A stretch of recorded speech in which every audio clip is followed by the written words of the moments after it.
regard to the evolution of Homo sapiens, you have Charles Darwin in Science giving an explanation that it's because of the process of natural selection that the human beings have evolved.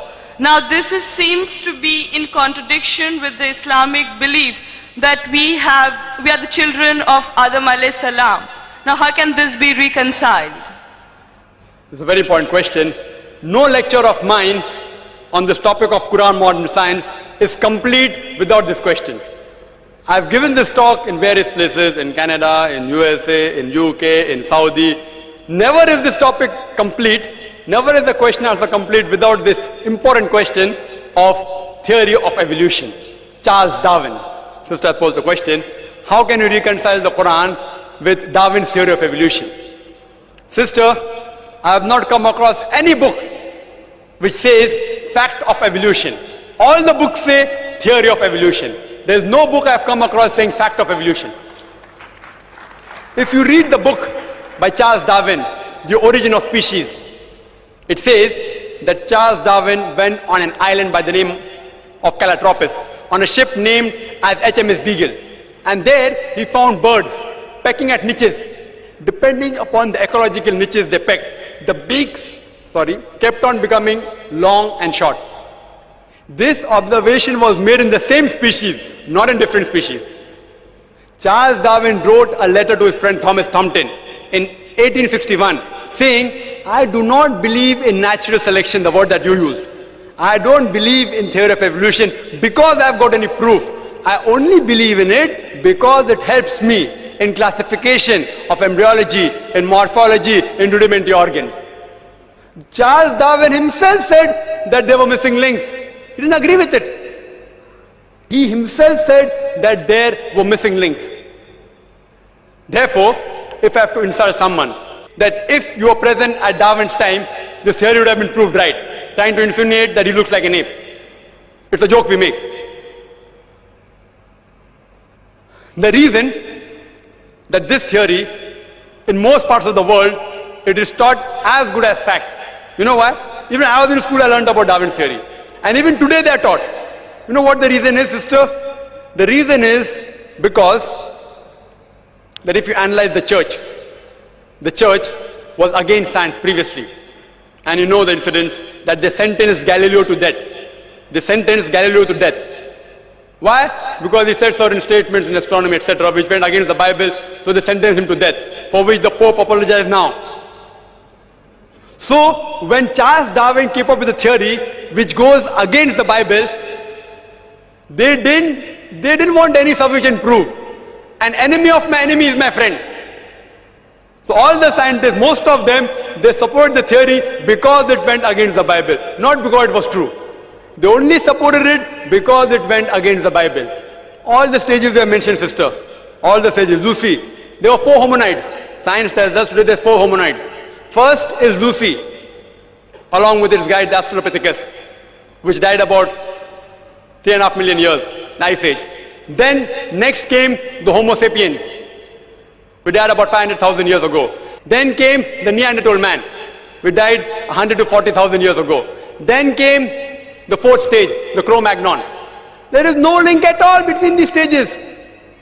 According to P.P. Grassi, in 1971, who held the chair of evolutionary studies in Paris, in the Sorbonne University, he said, it is absurd.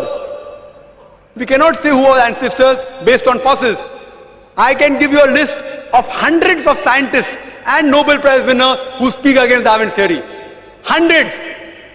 If you know of Sir Albert Georgi, who got the Nobel Prize for inventing the vitamin C, he wrote a book, The Crazy Ape and Man, against Darwin's theory.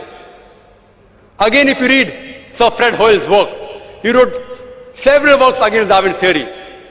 If you know about Rupert Stalbert, this person wrote a new theory of evolution against Darwin's theory. It's unthinkable. We cannot think that we are created from the apes. If you know of Sir Frank Salisbury, he was a biologist. He said it is illogical to believe in Darwin's theory. If you know about Whitemead, Sir Whitemead, he wrote a book against Darwin's theory. He was also a biologist. Several, you can give a list of hundreds. Today it is taught in the schools. Why? I told you. Media is in their hand. Otherwise, there's no proof at all. There are certain proofs at lower levels. An amoeba at lower species level, amoeba can change to paramecia. Quran does not say amoeba cannot change to paramecia. Quran does not say. If they have got proof, can be possible. It's not against the Quran. But there's no proof at all. People talk about molecular biology theory. They talk about genetic coding. According to Francis Crick, who's authority in this field, he said it is unimaginable. Again, if you do that ratio, the probability of one DNA forming from ape to human being is again 0. If I start calculating, I think we'll get bored again. You know the calculation I told you for one protein molecule? It is somewhat similar from one DNA. It is not possible at all. You know, there's a theory recently that homosexuality is genetic. And when I read in the Times of India, I thought, surely, the moment I attend the next lecture on Sunday in IRF, I'll be asked this question. If homosexuality is genetic, how can Allah blame us? Quran speaks against homosexuality. And I said that, see, this is a theory. Wait till it gets established. It's a theory. Don't comment on that. Within the matter of span of this few months, it was proved to be illogical. And the person who propounded this theory that homosexuality is genetic himself was an homosexual.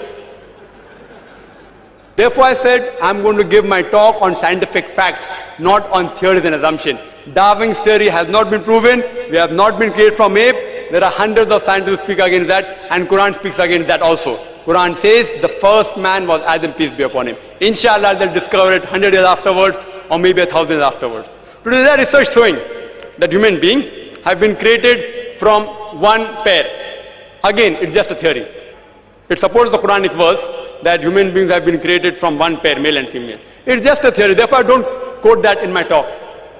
Inshallah, it will be established 50 years afterwards or 100 years afterwards. Then we'll know that Quran conciliates with this part. So far, it's not conflicting. It's not conflicting with established science at all. Hope that answers the question.